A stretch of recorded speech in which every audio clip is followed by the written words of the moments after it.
बिस्मिल्लाहिर्रहमानिर्रहीम। Reset exams के अंदर न्यूक्लियर फिजिक्स का जो पार्ट है वो अभी हम करने के लिए जा रहे हैं। इसमें कुछ क्वेश्चन जो पिछले 5 साल के जो क्वेश्चन थे वो शायद 2010 से लेके 2014 तक के जो क्वेश्चन हैं वो टॉपिक वाइज मैंने सेपरेट किए थे। ये रीसेट एग्जाम्स के यानी कि नॉर्मल पेपर्स के नहीं है, यानी कि जैसे रीसेट होता है उसके अंदर जो क्वेश्चन आ रहे होते हैं उससे रिलेटेड है। तो उसमें से देख लेते हैं, इन्हीं में से क्वेश्चन रिपीट करके दिए जा रहे होते हैं और आपको क्वेश्चन का सेंस समझ में आ जाएगा कि किस तरीके से। नॉर्मल पेपर्स जो हैं वो हम कर चुके हैं और वो आप लोगों के इल्म में हैं, ठीक है ना। जो नॉर्मल पेपर्स हैं आप लोगों के प्रीवियस जो 2018-19 तक के हैं और मॉडल पेपर्स हैं वो तमाम के तमाम हमने सेपरेटली डिस्कस कर लिए। तो अब हम जो है ना वो ये करने के लिए जा रहे हैं, तो इसको देखते जाइए और समझते जाइए। चले भाई, ये आपके पास पहला है, the number of protons in a nucleus is called. Nucleus के अंदर प्रोटॉन्स जो होते हैं वो एटॉमिक नंबर कहलाते हैं। पता ही आप लोगों को जितने एटॉमिक नंबर जो होता है वो नंबर ऑफ प्रोटॉन्स कहलाता है, और एटॉमिक मास जो होता है या मास नंबर जो होता है वो प्रोटॉन और न्यूट्रॉन का सम कहलाता है। तो जो एटॉमिक नंबर जो होगा वो सिर्फ और सिर्फ क्या कहलाएगा? प्रोटॉन। एटॉमिक नंबर क्या कहलाता है बेटे? प्रोटॉन। सही। अच्छा, न्यूट्रॉन नंबर जो होता है वो बेसिकली ये न्यूट्रॉन नंबर इस्तेमाल होता है आइसोटोप्स बिल्डअप करने के लिए, जबकि एवोगैड्रो नंबर जो होता है वो मोल के लिए होता है कि एक मोल में तकरीबन कितने होते हैं वो? 1.67 इंटू 10⁻23 पार्टिकल्स होते हैं। अच्छा खैर, the reaction which occurs on the surface of sun, सूरज के ऊपर जो। अच्छा, कोई मुझे ये बता सकेगा कि फ्यूजन ही क्यों हो रहा है? क्योंकि फ्यूजन को प्रोसीड करने के लिए हाई टेम्परेचर रिक्वायर्ड होता है, और वो टेम्परेचर सिर्फ और सिर्फ on the surface of sun achieve कर पाते हैं। तो फ्यूजन रिएक्शन जो है वो वहां पर हो रहा है। अच्छा, इनहेलेशन आपने पढ़ा ही नहीं है, पेयर प्रोडक्शन भी आप लोग सेकेंड ईयर के अंदर पढ़ेंगे ये दोनों चीजें।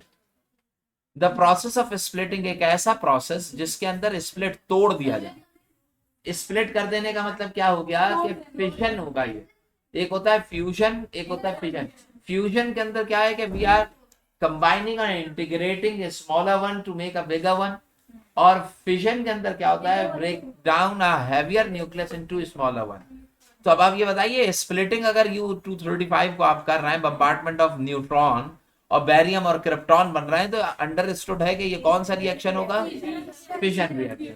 अगर यही रिएक्शन फ्यूजन होता तो आपको U-35 के बजाय हीलियम के, हाइड्रोजन के आइसोटोप्स देते, हाइड्रोजन और ड्यूट्रियम और ट्रिटियम, और फिर आप उनको मिलाते तो हीलियम का न्यूक्लियस बनता और ह्यूज अमाउंट ऑफ एनर्जी जो थी वो रिलीज होती है, उसकी इक्वेशन दी जाती। लेकिन अभी आपके ये चीज समझ में आ रही है कि U-235 जो है उसको स्प्लिट किया जा रहा है, किसके जरिए? बम्बार्टमेंट की जा रही है न्यूट्रॉन्स, स्लो मूविंग न्यूट्रॉन्स, तो उसके थ्रू ये हो रहा है। Which of the following reactions इसमें से कौन सा रिएक्शन ऐसा है जो अनकंट्रोल्ड, जिसको मैं कंट्रोल्ड नहीं कर सकता, जो मेरे हाथ में? तो आप जानते हैं कि इन रिएक्शंस में चेन रिएक्शन ऐसा होता था जो अनकंट्रोल्ड होता था, जिसमें क्या होता था? एक न्यूट्रॉन निकला, उसने एक न्यूक्लियस को स्प्लिट करके 3 न्यूट्रॉन निकाल दिए। 3 न्यूट्रॉन ने 3 न्यूक्लियस को स्प्लिट करके 9 न्यूट्रॉन निकाल दिए। 9 ने 9 को स्प्लिट करके 27, और ये एक्सपेंड होता चला जाएगा। तो ये रिएक्शन जो होता है इसको हम कहते हैं चेन रिएक्शन।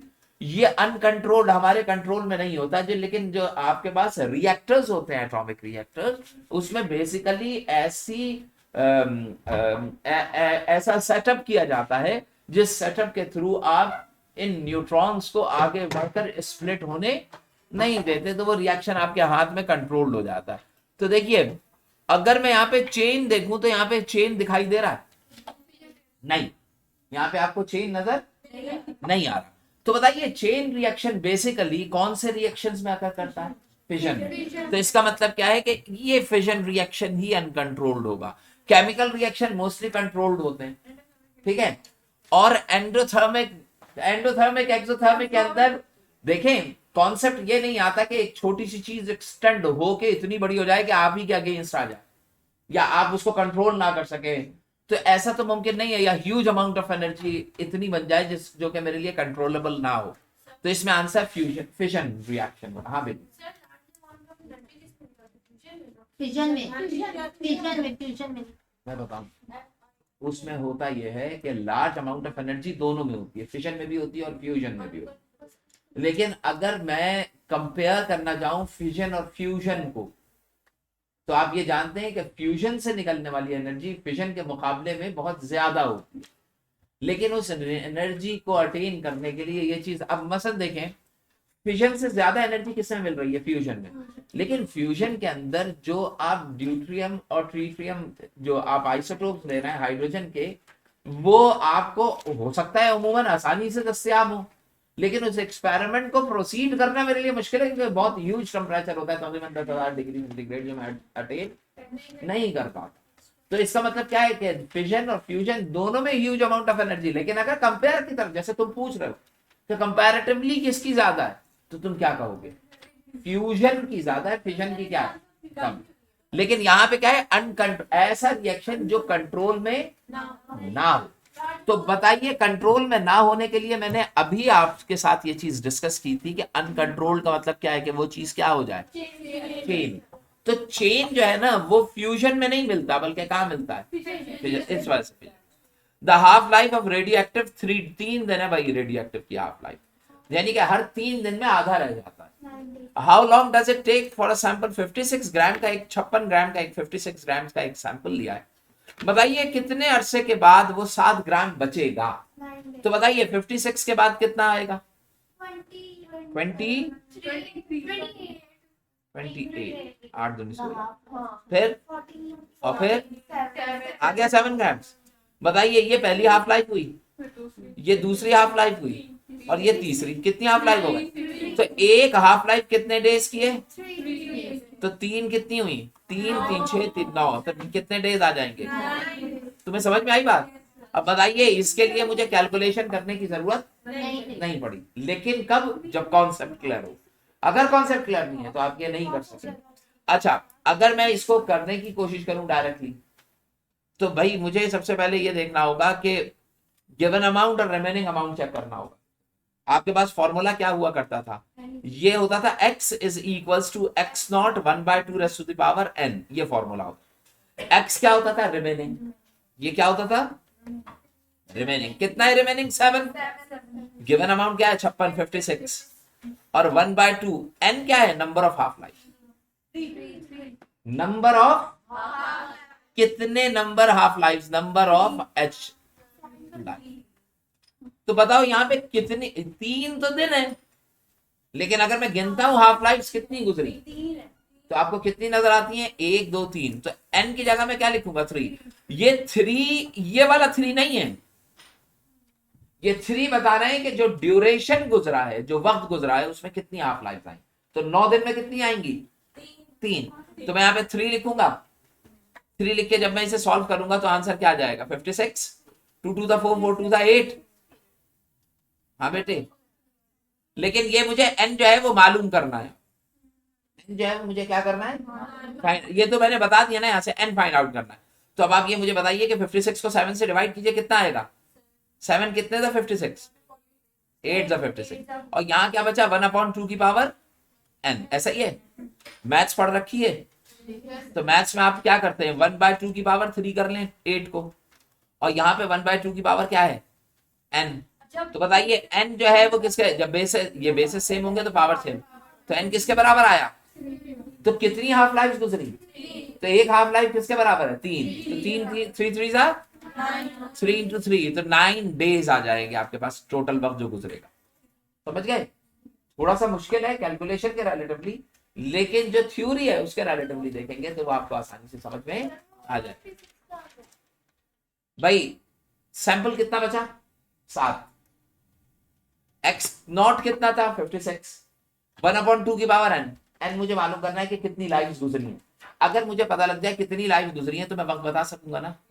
नहीं समझे भाई? मेरे पास एक सैंपल है, एक सैंपल है, ये है सैंपल, ये चाबी, ये है एक सैंपल। इसकी हाफ लाइफ है 4 दिन। कितने दिन? 4। अगर अभी बैठे बैठे में 4 हाफ लाइफ गुजार गया तो बताओ कितने दिन गुजर चुके हैं? 16। ये है समझ में आने वाली। मुझे अगर नंबर ऑफ हाफ लाइफ जो पास हो, नहीं समझे? फिर से समझिए, ये चाबी है ना, इसकी हाफ लाइफ कितने दिन है? 4 दिन की। 4 दिन के बाद ये आधी रह जाएगी। चाबी खत्म नहीं होगी, चाबी के अंदर कोई खास पार्टिकल होगा, वो आधा रह जाएगा। उसके बाद 4 दिन के बाद आधे का आधा रह जाएगा, चाबी उतनी बड़ी रहेगी। पार्टिकल्स, हाँ बेटी, किसी हद तक तो चाबी खत्म होगी ना, मतलब खत्म होने का मतलब ये है कि इस चाबी में अगर 100 पार्टिकल है तो उन 100 पार्टिकल इंटैक्ट रहेंगे। उन 100 पार्टिकल्स में जो रेडिएटिव पार्टिकल्स होंगे, सपोज वो 4 थे, तो वो 4 के 4 दिन के बाद कितने रह जाएंगे? फिर अगले, लेकिन रहेगी तो चाबी ना, वो पार्टिकल दिखाई नहीं दे रहे होंगे, लेकिन रहेगी चाबी आपको नजर। ऐसा नहीं है चाबी गायब होती जाए, गायब नहीं हो रही होगी, पार्टिकल अपनी शक्ल को तब्दील कर रहा होगा। अगर सुने, अगर एक ऑब्जेक्ट, सुन लें, अगर एक ऑब्जेक्ट है, सुने बेटा, एक ऑब्जेक्ट है, उसकी हाफ लाइफ जो है ना वो 4 दिन की है। कितने दिन की है? 4। इसका मतलब है एक हाफ लाइफ गुजरेगी तो 4 दिन गुजर गए। अच्छा, अगर 4 हाफ लाइफ गुजरी तो कितने दिन गुजरे? 4 मल्टीप्लाई कर 4 कितने? 16 दिन ना। अभी भी नहीं आई समझ में? अब आई समझ में? यानी कि मैं किसी भी चीज को, अब मसलन मैं ये कहता हूं कि ऐसे कर लेते हैं, ऐसे कर लेते हैं, यानी कि हाफ लाइफ के थ्रू मैं किसी भी गुजरता हुआ टाइम बता सकता हूं। मसलन देखिए, एक दिन में वक्त कितना होगा? 24 घंटे। अच्छा, मुझे यहां बैठे हुए ना 3 दिन गुजर चुके हैं, कितने घंटे गुजरे? 3 मल्टीप्लाई 24। तो इसका मतलब क्या है? 3 दिन का मतलब क्या हो गया? वो भी एक सेपरेट यूनिट है जिसके थ्रू मैं बता, समझ गया ना? तो यहां पे अगर मुझे ये पता लग जाए किसी चीज की हाफ लाइफ 3 डेज है, तो बताइए मैं उस ऑब्जेक्ट की हाफ लाइफ के रिलेटिवली अपनी उम्र बता सकता हूं? क्यों नहीं? सपोज कि मेरी एज है 40, सपोज अगर मेरी उम्र 40 साल है और ये जो की है इसकी हाफ लाइफ है 2 इयर्स। कितने साल? 2 साल। 2 साल। बताओ मुझे, अगर इसकी हाफ लाइफ 2 इयर्स है तो बताइए मेरी जो एज है वो इसकी हाफ लाइफ के रेस्पेक्टिवली कितनी हाफ लाइफ गुजरी होंगी? 20 हाफ लाइफ गुजर गई होंगी। तुम्हें समझ में आया? यानी कि मैं हाफ लाइफ के थ्रू अपनी उम्र बता रहा हूं। लेकिन आपको बता तो रहा हूं ना, क्योंकि मुझे इसकी हाफ लाइफ अगर पता चल गई तो उसके रिलेटिवली मैंने क्या किया। एक और चीज, मेरा एक सर्टेन वेट है, वजन है, सपोज 90 kg है मेरा वजन। अभी बताइए मैं अपना वजन क्या इन बुक्स की वेट के रिलेटिवली बता सकता हूँ? मैं कह सकता हूँ कि भाई इस तरह की अगर 20 किताबें ले लो तो मेरा वजन आ जाएगा। है मेरा वेट एक अलग चीज, लेकिन मैं किसके रिलेटिवली बता रहा हूँ? बुक्स के। इसी तरीके से इन फैन के रिलेटिवली भी मैं अपना वेट बता सकता हूँ। 2 पंखे अगर आप एक पलड़े में रखते हो, मुझे दूसरे में तो बराबर हो जाएगा। आपके बात समझ में आ रही? ऐसे ही एक बंदा बैठ के इंतजार कर रहा है, बताओ कितनी हाफ लाइफ। अगर मुझे हाफ लाइफ पता लग जाए कि 3 गुजर गई हैं, तो मैं अपना वक्त बता सकती हूँ कि कितना टाइम गुजर गया, वो उसके रिलेटिवली बताया। तो यहाँ पे आपके पास क्या चीज बताया गया कि 56 था, इस 56 को यहाँ पे डिवाइड कर दिया 7 से, तो 1/8 आ गया। यहाँ पे 1/2 है, 1/2 की पावर n है, 1/8 को 1/2 में ट्रांसफॉर्म करोगे तो क्यों आ जाएगा? बेसिस सेम है तो पावर्स भी सेम हो जाएंगी, तो पावर सेम n3। तो n3 का मतलब क्या है? कितनी हाफ लाइफ गुजरी? तो अगर एक हाफ लाइफ 10 दिन के बराबर थी तो कितना वक्त गुजर गया हो? अगर एक हाफ लाइफ 3 दिन के बराबर है तो कितना दिन? ऐसे बताया जा रहा है। आगे चलिए, सुने भाई, रेडॉन जो है वो डीके होगा, प्लूटोनियम, रेडॉन डीके हो रहा है किस चीज में? तो इसका मतलब क्या है कि जब हाफ लाइफ रेडॉन की गुजरेगी तो अब आधा रेडॉन किस में ट्रांसफॉर्म हो जाएगा? तो रिमेनिंग कितना होगा? डीके जो हो रहा है वो रेडॉन हो रहा है, ट्रांसफॉर्म किस में हो रहा है? प्लूटोनियम। कैसे हो रहा है? यानी कि ये रेडॉन का एटम था, इसमें से एक अल्फा पार्टिकल लिमिट कर गया, तो जो रेडॉन था that is transformed into plutonium. समझे? यही मतलब हुआ। कहता क्या है? Shown in the given equation. ये इक्वेशन भी दे दी गई आपको, दिख रही है इक्वेशन?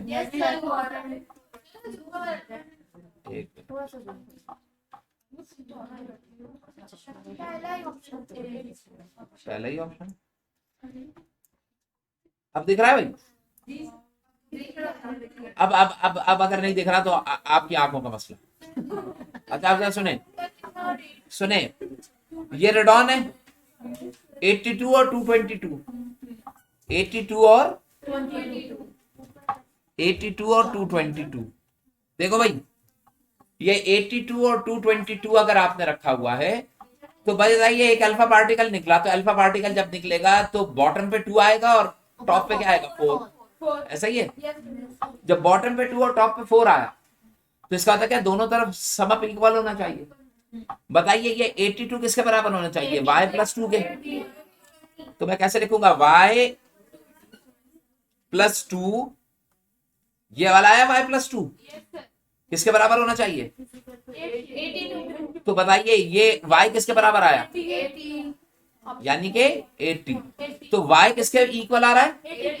देखो ये और ये सही है, नहीं समझे? अब दूसरा, अब यहाँ पे x लेना है, ऊपर चेक कीजिए, यहाँ पे किसके इक्वल रखूंगा? ऊपर क्या है? 222, किसके इक्वल आएगा? x plus 4। तो 4 सब्ट्रैक्ट कर दो तो 218 आएगा। तो 218 किधर है भाई? ये रहा। तो ऑप्शन क्या आएगा? ये। किसके नहीं समझ में आया? इक्वेशन समझ में आई? क्लियर? आगे चलें। चलें। Which of the following process is similar to thermionic emission? इसमें से कौन सा ऐसा, अब पहले तो ये सोचो कि थर्मियोनिक एमिशन होता क्या था। इलेक्ट्रॉन क्या करते थे? सरफेस से इमिट होते थे। कब? जब आप उसे क्या प्रोवाइड करते थे? Temperature, heat. या किसी तार में से करंट को पास करते थे तो तार में से हीट जो थी वो, तार में से इलेक्ट्रॉन, हीट नहीं, आप जब करंट पास करते थे तो तार हीटअप होता था। जब तार हीटअप होता था तो उसमें से इलेक्ट्रॉन एनर्जाइज होकर जम करके बाहर निकलते थे। कौन जम करके बाहर निकल रहा है? इलेक्ट्रॉन और फोटोन में फर्क होता है। फोटोन क्या है? Energy, light. फोटोन जो है वो रेड लाइट का भी हो सकता है, ब्लू, ग्रीन, येलो, एक्सरेज का भी फोटोन, हीट का भी फोटोन, समझ रहे हैं? लेकिन इलेक्ट्रॉन इलेक्ट्रॉन ही होता है, वो अपना ही अपना होता है, वो किसी और, वो लाइट के अंदर इलेक्ट्रॉन्स एग्जिस्ट नहीं करते। इलेक्ट्रॉन मैसिव पार्टिकल है, मैस होता है इलेक्ट्रॉन। फोटोन का मैस वैस नहीं होता। तो अब देखो होता है, अभी क्या कह रहे हैं? होता है। आप क्या बोल रहे हो? वो नेग्लिजिबल तो होता है। जो फोटोन होता है ना उसका मैस नहीं होता है, नहीं होता है, बोल रहा हूं ना मैं। फोटोन जो है, सुने, फोटोन का मैस नेग्लिजिबल नहीं कहलाएगा। इलेक्ट्रॉन का मैस लिख लेते हैं, फोटोन का मैस लिखा नहीं जा सकता। फोटोन का मैस पता है कैसे कहते हैं? वो मैस जो सबसे कम लिखा जा सके, लिखा जा सकता है। तो इसका मतलब क्या है कि फोटोन जो है ना वो नेग्लिजिबल होता है, उसका मैस होता है 10 की पावर -34, जो कि लेंथ के रिलेटिवली निकाल रहे होते हैं, लेकिन वो निकलता नहीं है।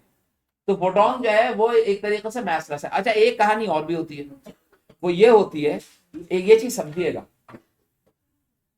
देखें, एक मैसिव पार्टिकल जब मूव करना शुरू करता है ना, तो आइंस्टाइन ये कहता है थ्योरी ऑफ रिलेटिविटी में, जो आप लोग सेकंड ईयर में पढ़ेंगे, वो ये कहता है कि जैसे जैसे पार्टिकल मूव करेगा, पार्टिकल की एनर्जी ग्रेजुअली बढ़ेगी। मूव कर रहा है ना, तुम देखोगे पार्टिकल का मैस आहिस्ता आहिस्ता क्या होने लगेगा?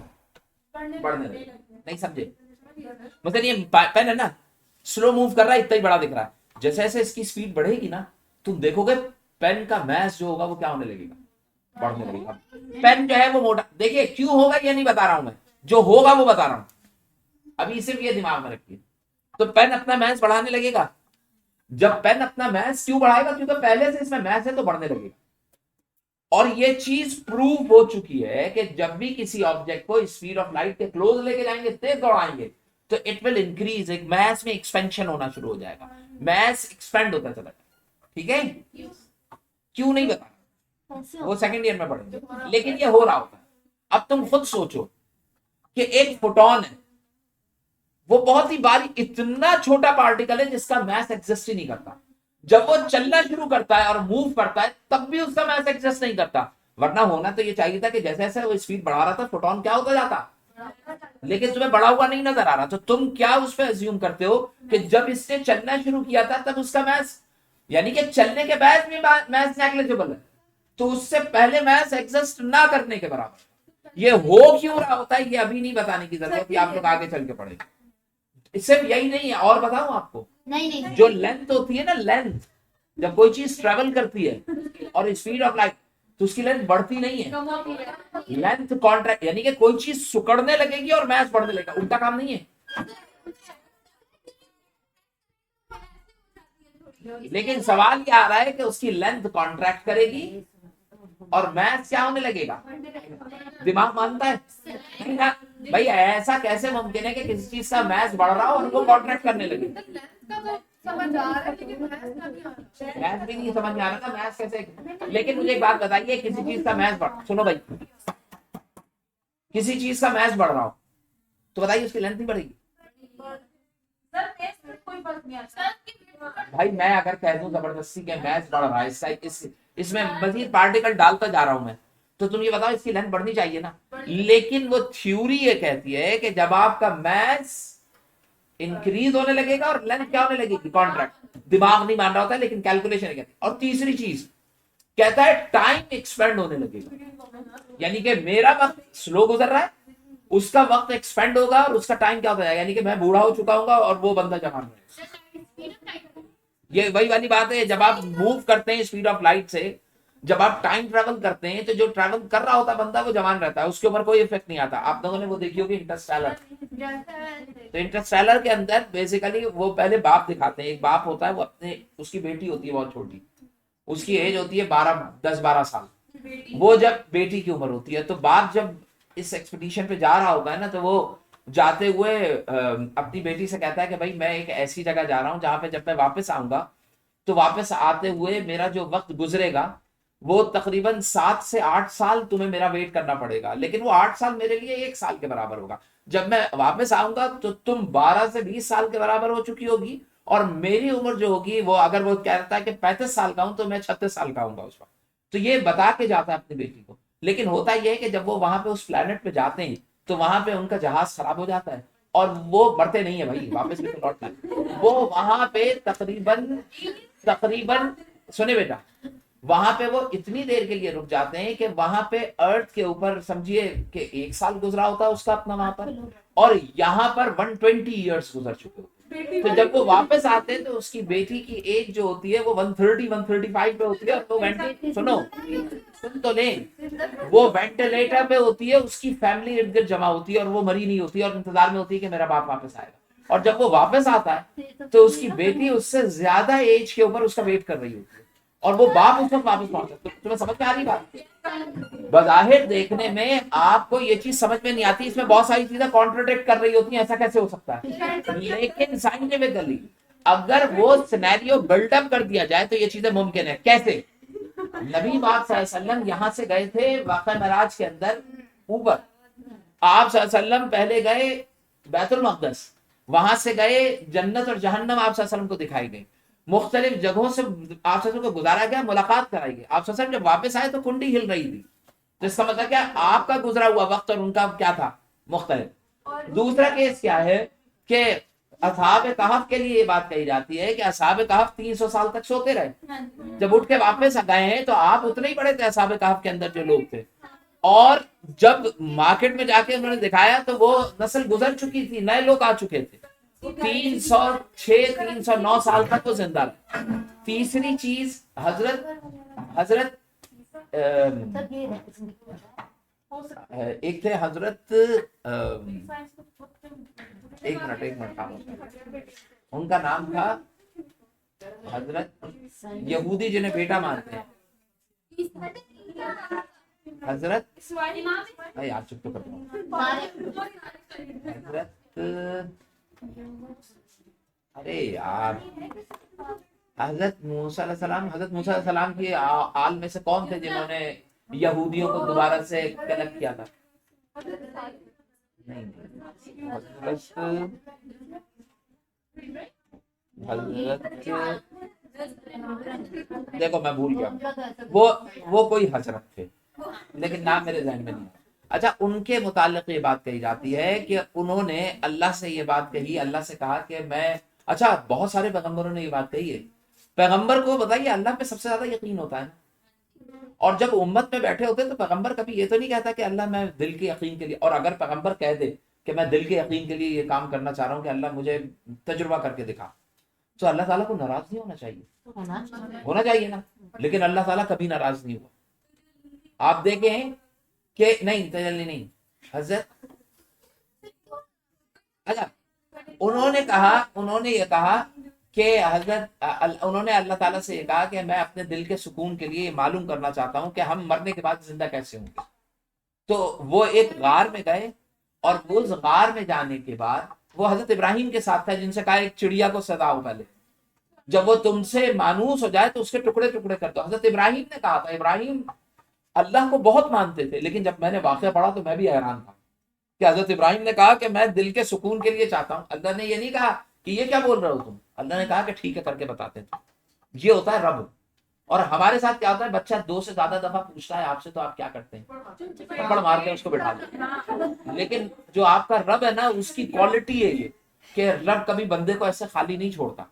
उस वक्त भी अल्लाह ताला ने क्या किया, अल्लाह ताला ने क्या कहा था कि हजरत इब्राहिम से कहा कि उसको तुम काट, उसको ज़बह कर दो परिंदे को, उसकी बोटी बोटी यानी कि उसको छोटे छोटे हिस्सों में तकसीम करके तुम मुख्तलिफ मकानों पे रखो और रखने के बाद उसको अल्लाह के हुक्म से पुकारो।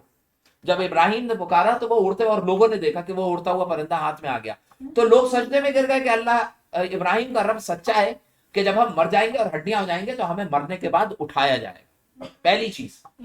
तो इन्होंने भी जब पूछा, हजरत उजैर अलैहिस्सलाम, देखिए जहन में, तो उजैर अलैहिस्सलाम जो थे उन्होंने अल्लाह से ये कहा कि यहूदियों के उसके लिए कि भाई, कहा कि भाई हमें अगर आप दिखाएं तो बहुत बेहतर है। तो अल्लाह ताला ने हजरत उजैर अलैहिस्सलाम को कहा कि भाई तुम जाओ, और अल्लाह ताला कुरान में बयान करता है कि हमने उजैर को जैसे ही वो उस गार में दाखिल हुए ना, हमने सुला दिया उसको, उनको, और फिर वो कब 100 साल तक, ये कुरान में अल्फाज हैं, 100 साल तक सोए रहे। जब वो दाखिल हुए थे ना तो वो अपने साथ खाना खाने का लेके गए थे। जब वो उठते हैं तो अल्लाह, और अब उनके साथ एक गधा था सवारी के लिए। जब वो उठते हैं ना तो अल्लाह ताला उनसे कहता है कि उजैर तुम अब अपने गधे को देखो। जब उन्होंने गधे को देखा तो गधा जो था वो 100 साल तक गुजार जाने के बाद अंचर पंचर उसकी हड्डियां मुश्किल बची थी, वो पूरा खत्म हो चुका था। फिर उन्होंने कहा तुम अपने खाने की चीज को देखो। जब उजैर ने देखी तो अल्लाह ताला कहते हैं तुम देखते नहीं ये कितनी ताजा है, जैसे अभी की हैं। तो इसका मतलब क्या है कि उस खाने के साथ जो घड़ी थी, जो क्लॉक थी, वो स्लो चल रही थी। जो गधे के साथ क्लॉक थी वो तेज चल रही थी। जो हजरत उजैर के साथ क्लॉक थी वो भी स्लो चल रही थी। तो इसका मतलब क्या है, हर पार्टिकल अपनी क्लॉक लेके अपने तरीके से चल रहा है। लेकिन आप सब लोग जो बैठे हैं, इनके हाथों पे बंधी हुई घड़ी एक ही रफ्तार से चल रही है। मेरे हाथ पे बंधी हुई घड़ी एक ही रफ्तार, इन किताबों के साथ घड़ी क्या है, एक ही रफ्तार। लेकिन अगर मैं इन किताबों को या किसी एक पार्टिकल को स्पीड ऑफ लाइट से मूव कराऊंगा तो उसकी स्पीड या उसकी क्लॉक क्या होती जाएगी, स्लो डाउन होती। समझ रहे हैं? तो इस वजह से वो सिचुएशन उस गार में अल्लाह ताला ने कैसे क्रिएट की थी ये नहीं बताया, लेकिन अल्लाह ने कहा कि मैंने ये करके दिखाया। अगर बता दिया तो आसान नहीं, तो ये चीज मुमकिन है कि आज के दौर में जब आप सैटेलाइट की तरफ जाते हैं तो आपकी स्पीड ऑफ लाइट बहुत ज्यादा होती है, तेज स्पीड से मूव कर रहे होते हैं। जब आप मूव करते हैं तो वहां पे जो लोग रह के वापस आते हैं ना, उनकी घड़ियां और हमारी घड़ियों में फर्क आ चुका होता है। उनकी घड़ियां स्लो होती हैं और आपकी घड़ी क्या चल रही होती है, फास्ट।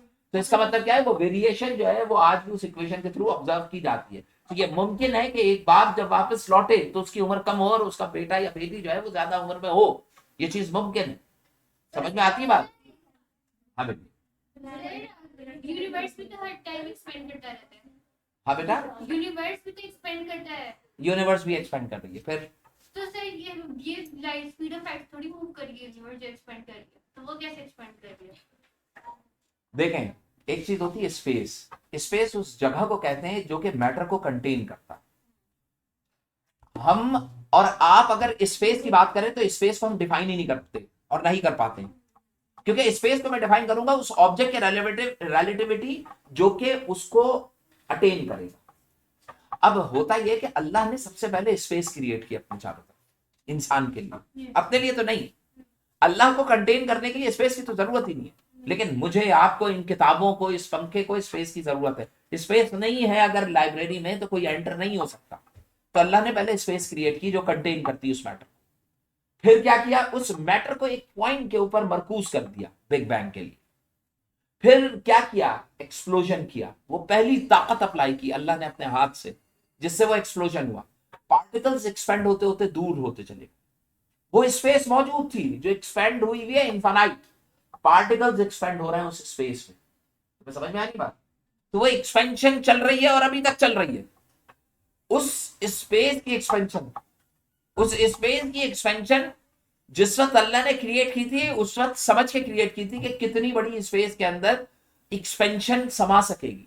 तो मुझे ये बताओ, इसकी स्पेस बड़ी होती है या मटेरियल जो स्लैब में आया हुआ है? स्पेस ज्यादा। हाँ, जिस दिन मटेरियल एक्सपेंड करके उस स्पेस को कवर अप करके बढ़ा, उस दिन क्या सिचुएशन होगी मैं नहीं जानता। समझ में आती बात? लेकिन अल्लाह ताला के अल्लाह ताला के नजदीक वो तमाम मैटर और तमाम स्पेसेस जो हैं वो रिजर्व में। अगर मैं अपनी इस कायनात की बात करूं तो इसमें स्पेस बड़ी है या मैटर? स्पेस तो इतनी, अब भाई पहले सितारे तक पहुंचने के लिए मुझे 4 लाइट ईयर्स निकालने पड़ेंगे। तो इसका मतलब क्या है? खाली जगह इतनी है और एटम में चले जाओ वहां पर भी खाली जगह इतनी है। सिर्फ मैटर बहुत कम ना होने के 0.00001% उस स्पेस के रिलेटिवली मैटर एग्जिस्ट करता है। तो इसका मतलब क्या है कि वो जो एक्सपेंड हो रहा है वो तो एक्सपेंड हो रहा है, वो स्पीड ऑफ लाइट से एक्सपेंड हो रहा है या उससे कम या उससे ज्यादा? मुझे कैसे पता लगेगा स्पीड ऑफ लाइट से एक्सपेंड हो रहा है? मैं रिलेटिवली चेक करूंगा। कहकशां या जो आप जिसे आप यूनिवर्स कहते हैं, उस यूनिवर्स से जब आप बाहर आएंगे तब पता लगेगा ना किस स्पेस में खड़ा होऊंगा। जिस स्पेस में खड़ा होऊंगा वो भी तो उसी का हिस्सा होगा। तो मैं उसकी एक्सपेंशन के मुताबिक ये तो बता सकता हूँ कि एक सितारा दूसरे से कितने दूर जा रहा है, तो किस रेट पे एक्सपेंड करेगी, लेकिन ओवरऑल नहीं बता सकता। उसके लिए मुझे एक और रिलेटिवली लेना पड़ेगा, जो कि एक बहुत बड़ी चीज है जो मेरे लिए मुमकिन नहीं। चलें, अल्लाह हाफ़िज़।